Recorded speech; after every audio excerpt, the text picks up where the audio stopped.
I'm Maria Menounos, and you're tuned in to AfterBuzz TV, the ESPN of TV talk. Now, let the buzz begin. Yes. Anyone else love Maria Menounos' voice the way I do? It's very soothing. I love her voice. What's going on, guys? Welcome to the AfterBuzz After Show for God Friended Me. I'm so excited. I'm your favorite Afro-Latina, Franceli Chapman, and I got my girl with me with different perspectives with the same kind of faith. My girl Mina is in the building. Hey, everybody. Excited to be here talking all things God Friended Me. I'm so happy to have you. Last week I had Rochelle, and this week I got you. Yeah. Sister. Doo-doo. So, guys, we're going to talk all things God Friended Me. This episode, two atheists come together. I was a little nervous at first, but then it all came together. What did you think overall tonight's episode? Because I thought it was amazing. I thought it was a huge, throwback to season 1, and I loved what they did with the whole themes of, atheism and does God exist? And it was so crazy how things came full circle in the sense that this was a guy that Miles has been following for a very long time, definitely has shaped his opinions in some sense. And then they say never meet your role models, and then he does. And I loved how their relationship panned out throughout the entirety of this episode. This episode was very strong. It was really good. Never meet your idols or they'll disappoint you. That's what they say. But let's get right into it. Let's start off with the topic of to tell or not to tell your ex, that is the question. I feel like there's this looming thing that happened throughout the arc of the episode, which is Cara went out on a date with Adam, which, God-friended writers, I don't like how y'all just skipped over that. Last episode, I've never seen her go on the date. We just arrive and we get the backstory that she's been on a date. She gets flowers in this episode from Adam, which lets us know the date must have went really well. But she's really, really contemplating, should she or should she not tell Miles? What do you think? You think she should tell him? I'm torn because when Rakesh gave her advice and was not until it gets serious, you don't need to bring it up. I was annoyed. I was why are you going to do that? He's going through a lot right now. You don't have to bring it up. And it almost seems like you're kind of trying to get a reaction out of him. Right. But at the same time, I feel like I'm the type of person who's always overly transparent, and it can get me into trouble sometimes where I feel so much guilt if I don't just put everything on the table. So I overshare. I'm this is what I'm doing. This is what happened. And sometimes I'm just okay, Mina, just because you want full transparency doesn't mean that you have to overshare, because you have to think how is it going to make the person feel? And are you doing it for yourself and your own conscience, or are you doing it because you think it's going to make the situation better and that you're living a life of integrity? Right. And I think with her, what's her intention? Why does she need to? I think that's the important question here. Not should she, shouldn't she, but what is the point if she does or doesn't? You know, it's interesting because there's this book I read every morning to get closer to the Lord. And in the book, it's interesting. I came across this passage in the scripture that says, those who speak flippantly. I'm not quoting because I can't quote scripture. Not yet. But it talks about those who just go off the mouth and vent can be foolish, but those that take the time to really ponder and wait to then speak, there's wisdom in that. And I think that God is really working on me in that. I'm the same way. When I have a feeling, I got to get it off my chest right in the moment. I got to just say everything and then think about it later. But there's definitely strategy and wisdom to thinking about things before you say them. And I think that's what discernment is, really asking whoever, the Lord, Allah, whoever you pray to, the universe, it's all good. But whoever you talk to, whether it's yourself, asking yourself, self, does this make sense? How do I feel about this? And just asking for the discernment of whether or not it's the right choice to have this kind of conversation. And I think Cara just needs to stop thinking the world revolves around her and take some time to be it's not just about how you feel and what you're doing. It's about is this the right time? Timing is everything. And again, it's not about not telling him that you went on a date. It's not about keeping secrets. Right. It's about when is the time appropriate to have this kind of conversation. That's right. And I also, at the same time, it's not my place to judge, but I think she's jumping into dating so quickly. So fast! If your reasoning to not have things work out with Miles was because of timing and things being hectic and wanting to work on yourself, whatever the reasoning, how are you jumping into dating someone new? I almost feel I want her to be happy and I want her to live her life in New York City. it just feels a little disrespectful. Girl, slow down. Yeah. Slow down. Like, she was going so slow with Miles the entire time, and he was so patient, and now all of a sudden, oh, I'm going to go on date number 2. It's like, come on. Come on now. And I have an inkling that this guy she's going on a date with is going to be her person, and it's going to work out well. So annoyed. There's just something about it that it rubs me the wrong way.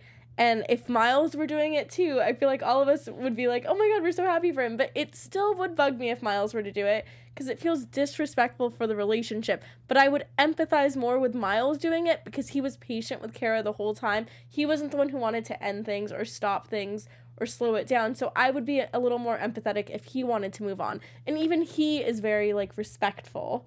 So I don't like it. I don't like it at all. But I will say one thing, and that is that when Rakesh said, hey, wait until things get serious, like you don't even know, I don't like the idea of waiting until it's serious to say something because then at that point it feels like, well, how long did you hide this for? Right. Right? Like it just kind of came out of nowhere. Right. So I don't know when the right time is.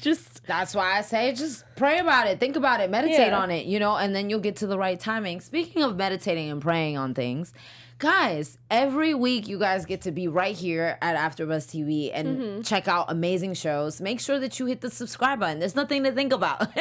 Give us a thumbs up. Subscribe to us on the podcast. If you're listening to us, give us 5 stars and give us a review because every week we're right here giving you the best content. So I just want to say thank you for making us the ESPN of TV talk. And do we have anyone on the live chat chatting with us? We actually have Ivan Soto, our MVP. He comes on every single week. So we love you so thanks much. for the love. He loves like the whole sister thing that you said in the beginning. I love Tia and Tamara Mori. Yes. One of them just got a TikTok, but I can't tell them apart still, so I don't know which one. You don't know which one? I think it's Tia. One of them has the mole, and I always forget. That's Tamara.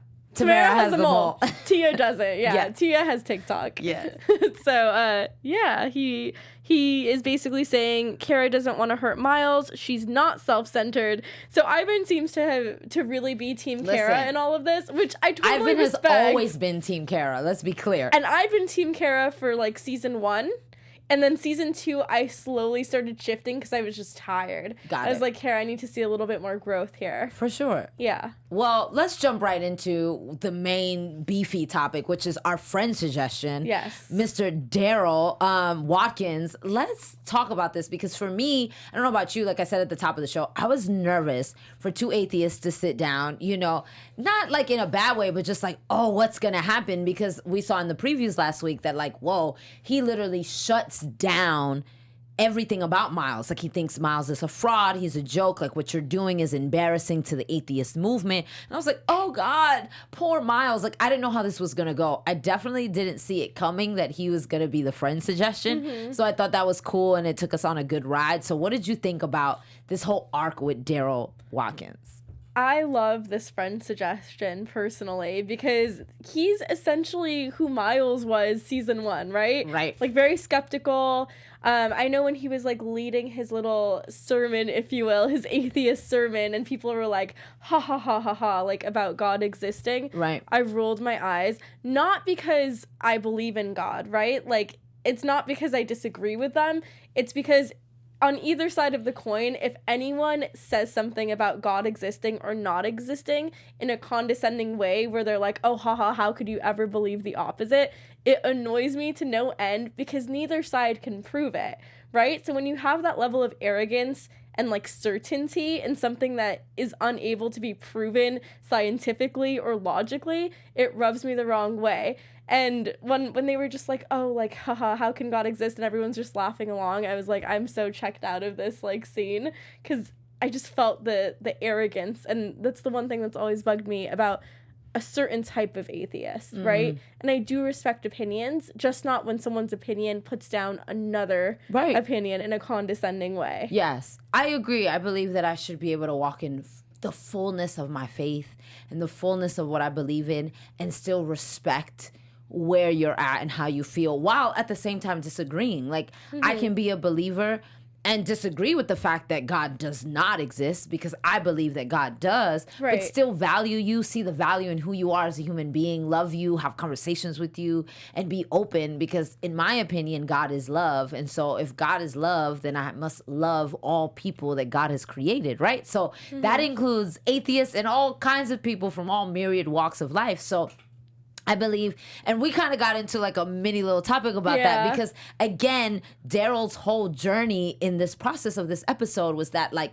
I don't believe in God, but he does believe in love, because he fell in love with a reverend, which was like, plot twist. Thank you, God friended me, writers. I was in love with that. And so it's like, she tries to convince him that what you feel is the evidence of God, because God is love, right? And so Mina and I got into this little debate about that, and it was a healthy, beautiful debate. And that's the thing, like, that's what I believe it's all about. It's not about necessarily Mina believing my belief that God is love, but it's just about having this healthy conversation. So let the people in on our conversation. What do you think? Yeah, you were basically, it was so funny because behind the scenes we were like pausing the show and talking about things and then replaying it. And Franceli was essentially saying God is love, so it makes sense why he would start to question his faith. And then we press play, and sure enough, he starts talking about how God is love and all of this stuff. And then Miles goes, I don't agree with that. I don't, like, that doesn't make sense. And it was so funny because word for word what I was saying was what Miles was saying, and word for word what Franceli was saying was what Daryl was saying, Daryl Watkins was saying. So I just thought it was a funny, like, little parallel of our conversation and our life within the show, and I really enjoyed that. But also, I think what's so interesting is usually when you're an atheist, a lot of your essential beliefs is, like, predicated on logic. Like, scientific evidence, logic, like, prove this to me. Without evidence, how can I say something does or does not exist? And with atheists, it's like, well, the burden of proof to prove something is on the believer, not on me, because I can't just say that, like, a fairy is in the sky. Right. There's no evidence for that, right? So what's so interesting is that the way I see it is that love isn't logical, right? You don't just, like, sometimes everyone is, like, great on paper. They're kind, they're sincere, they're beautiful, you're attracted to them, but for some reason something isn't there and you don't fall in love with them. And other times you fall in love with a person and you're like, what is going on? Why do I feel this way?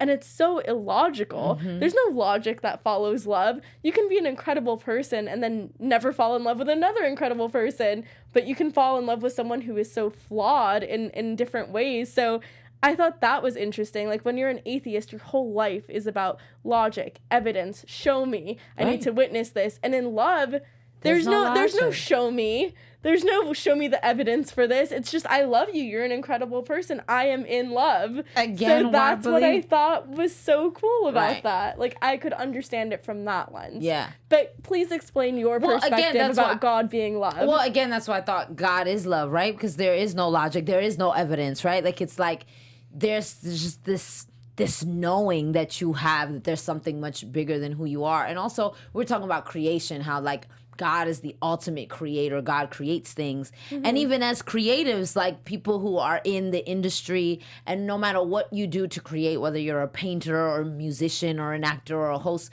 whatever you do to create, you create because you love. There's a love for it. A nail technician, she loves creating and painting designs on people's nails. Like, there's a difference between doing a job out of obligation and out of responsibility because you feel you have to. And there's another thing. That's why they say when you do what you love, it's not work. It's not work. Yeah. Because you're creating something that's birthed out of your purpose. It's birthed out of you believing in the love that you have for it. And there's just a different vigor with that. And I just believe that when God created the world and he created earth, there was love behind that. Like, man, boom, here you go. I'm creating this. And when I look at the mountains, like, the love that God had for us to create such architecture and such beautiful landscape, right? And then because we were created in his image, we, as many little gods, have created too. We've created flight, airplanes, electricity. Like, look at all the things that man has created. So that's what I think. I think creation and love all go together, and that's who God is. That's just my opinion. But see, that's a very interesting perspective. For me, I differ slightly on that end of things,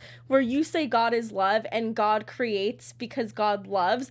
I see it a little differently, where I say God is God. God creates for the sake of creating. Love happens to be a byproduct of his creation. I see it as love is the product of all these things that are created, and there doesn't have to be the intention of love. Sometimes things just are, and they just exist because. And I feel like that's what God is. God exists because. There doesn't have to be a purpose. There doesn't have to be the intention of love. He just happens to be this force that creates. And so we have love. We also have despair. We have destruction. We have jealousy. But we have a lot of beautiful things as well. And these are just byproducts of creation and also byproducts of destruction. So I see it as like a byproduct, not as like God is love, but I think God creates love. Yeah. Look, there's a lot that we're talking about tonight. Join us in the chat. Join us in this conversation. Tell us what you think. What do you think about love and creation and all the things that this show clearly like brought up? There was, like I said, that's what I felt was so amazing about tonight's episode, because it just really... Good art, good creation is when it leaves so much on the table for you to discuss and break bread over. So I'm really excited that you guys are breaking bread with us right here on this Sunday. And I just want to talk about like Javicia kind of cutting love short. Let's go into that. I mean, Javicia is the name of the actress, but her name in the show is Allie. I think it's just because I follow her on Instagram and I feel like we're besties. Like, hey, I girl. Stop saying Allie now. Now yeah, I say I'm just Javicia, always like, Javicia, girl. When I see her thriving in her everyday life, I'm like, Javicia, like as if we're on a first name basis like when I we're don't besties. even know her. Yeah. You got to come back on the show. Like, you just got to come. So what did you think about her decision? I mean, look, she was finally open to love. She decided to go on a date, and then the date didn't go quite as planned. She got sick. The ambulance had to be called. She's in the hospital, and she kind of asked her brother to kind of take care of the messy business. Like, hey, just tell her I'll call her later. What did you think about her choice to do it that way? She's doing the same thing that she did her first interaction, where she's not letting the girl, Emily, she's not letting Emily decide. She's making the decision for her. And I think in some ways it is a defense mechanism because there's a lot of vulnerability and sickness. She probably also thinks it's not fair for Emily to have to take on that burden. And I think sometimes when we're scared of something good, we push it away, or we feel like we don't deserve it because we can't be equal partners. And I think with Javicia's character, with Allie, she's always the person who's giving. She gives advice. She's there for people. She's always like the giver, kind of like she gives the words of wisdom. She's the voice of reason, much like her father. Right? So this is the first time that we've seen her in a situation where she's like in the place of need. The second time, I would say. But we don't see her in this situation a lot. And now we kind of see what her character is like when she's vulnerable, when she's in need. And she's the type of person that I feel like rejects outside help. I can do it on my own. Don't help me. I got this. Please don't interfere. She's the strong one. And life has taught her to be strong. That's her coping mechanism. And I just want to see a more vulnerable side of Allie. I think that's what her character is lacking the past 2 seasons is vulnerability. Listen, we're all flawed. Yeah. And that's one of her flaws, that she pushes love away in a particular way when she feels weak. And I think it's a great mirror to look at, like, where are areas in our life where we're pushing away love. Again, God is love. So I'll be like, when am I pushing away God or love in my life? In my opinion, those are the things that I try to like think about, especially because sometimes it's result driven, right? Like if the result is like, she's gonna leave me, or we're not gonna be together because I have cancer, and ultimately like you try to be the strategist, you try to be the driver of the car. And as a believer, I feel like sometimes we have to relinquish control and understand that, like, even if it doesn't end up the way we want it to, it's really about just being open to receive whatever God's plan is and just love people through it. Like, and to allow people to love us in times of weakness. And maybe that's just the purpose for them coming into your life. Right. It may not be that's your husband or your wife. It may not be that you guys are together forever. But this person was put in your life for this season, for this reason. And so this is a season where she's weak and she's hurting. And maybe that's the reason why Emily came into her life. She needs some sort of support that's different from her father, that's different from her brother. Like sometimes you just need a different kind of energy. And God sent it. And you're like, no, I don't want it. Is it fair for Emily though? Like, what would you do if you like you as Franceli, like God forbid you get sick, you're in Allie's position. Yeah. What do you do if someone like Emily walks into your life and you feel like, hey, do I want to put this person through this? It's not fair for them. Well, I think it really goes back to what you said. You know, God gave us free will and God gave us choice. And I think that the most selfish thing that we can do as human beings is to take away someone's choice. I think that's why it's so important for us to be transparent and honest. If I'm transparent and honest and I put all my cards on the table and you still choose to come this way, you've made a choice to love me unconditionally through whatever we're going through, and we're going to ride it out. And maybe it rides out forever and maybe it doesn't. But the point is, I didn't take away your option to choose me or not. I think that's the scary part, right? The scary part is what if they don't choose you, right? And I think that that's what we're trying to mitigate. We're trying to control that. Like, I'm going to set my expectations to a place where, like, I'm not going to disappoint myself. So I'm going to push you away before you basically just leave me anyway, right? We know it's going to get me. harder. Yeah. So that's what I think she's doing. But anyway, guys, let's go ahead and talk about some good news. Can we get the good news? We can get the good news. Ivan's cracking me up though because he's like bashing Allie. Finally, more than just bashing Cara. Hey, Ivan, we're not bashing anyone here. I think that's hilarious though. Yes. No, we love Allie. We love Cara too. It's just as human beings, we're all flawed. We're not perfect, and like we're kind of like trying to point out and like constructively criticize things that can be better on the show. Maybe not always in the most diplomatic of ways though. But Mina's gonna give us the good news today. Yes, I am. Go ahead. Let's get going. Let's start off with this book right here. Yes. Are we starting off with the audiobook first? Okay, so there's actually two stories going on right now. This one is from Tanashi Coates. It's called The Water Dancer, and it's a novel that the Audible version of it is actually narrated by Joe Morton. Yes, don't we love Papa Pope? Can you imagine just listening to his voice? Mr. Arthur Finer. You don't even have to read the book. You're just listening to Joe Morton. I could like live off of his voice and Morgan Freeman's voice like forever. Forever. But this actually won awards in the Audibles division. Am I correct? Yes. Yeah. They won like the Audie 2020 award for like nonfiction. So this is great. And it was part of Oprah's book club. So it's a must listen because Joe Morton's the voice. Duh. That is literally the stamp of approval. Both Joe Morton's voice and Oprah's book club. Come on. What else can you ask for?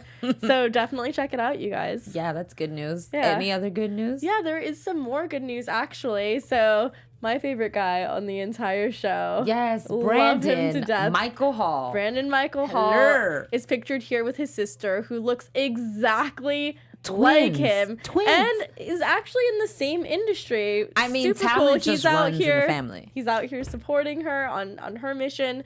And I love this picture. I just think it's so great to see like the unity of family and the bond. It almost feels like I'm looking at him and Allie and Joe Morton like in one picture, but it's just the real life version. So it feels very, very connected to the show as well. Brandon Michael Hall went to support his sister, his older sister at who was in a play, and then his mother is a minister. That's amazing. So it's this is literally the Joe Morton Allie. Like the show, how life imitates art and art imitates life. I love it. I love it. Love it. Oh, guys. Well, in the meantime, in between time, that was the good news. Let's go ahead and just really quickly get into God Speaks, our special segment where we talk about how God has spoken to us this week. And make sure that in the comments you let us know how God's spoken to you this week. We'd love to hear from you. Yeah, so I always go Joe Morton. I can't even stray away from his tweets. So he says, belief is a system of truths that gives us answers to the world around us. If and when those truths quake, our world seems to crumble, our perspective loses focus, and our truth is in doubt. So this is exactly what happened in this episode with Daryl Watkins kind of questioning his beliefs, saying, if I've been preaching as an atheist this entire time and finally I'm starting to believe that God exists, he's like having an identity crisis now. Right. And it's very, very difficult when you ascribe like this meaning in your life, like I am a mother or I am a doctor, or I am this. Sometimes we as humans wrap our entire identities around one thing, and when that one thing doesn't remain constant our entire lives, we lose sense of who we are. Right. And I think it's very important to realize that identity is not fixed. It's constantly changing. We evolve as humans. We Yeah. adapt. We grow. And transformation is great. Change is okay. I love everything Joe Morton said. I love that. Well, God spoke to me this week just through this show. It reminded me of a person I met years ago who was an atheist. And I've been a believer all my life. And I realized, man, I used to have such beautiful, open conversations about God and faith with an atheist. And I just want to just share with you guys that it's so important that whether you're a believer or not, that if people are here and they're created for a purpose, and it's our job to love all people because they're here for a reason. And so we got to push past our own opinions and just love people through. So that's how God spoke to me today. Just a friendly reminder that I was able to love someone through the fact that we were on opposite side of the spectrum. With all that being said, Mina, we see that Miles' hero is now open to the possibility of God on the millennial prophet. Is it or is it not going to question his faith? Can we go into predictions for next week? What are your predictions? AfterBuzz TV prediction. I don't know. This is so hard in terms of what's going to happen next week. We know that Daryl's going to go to South America.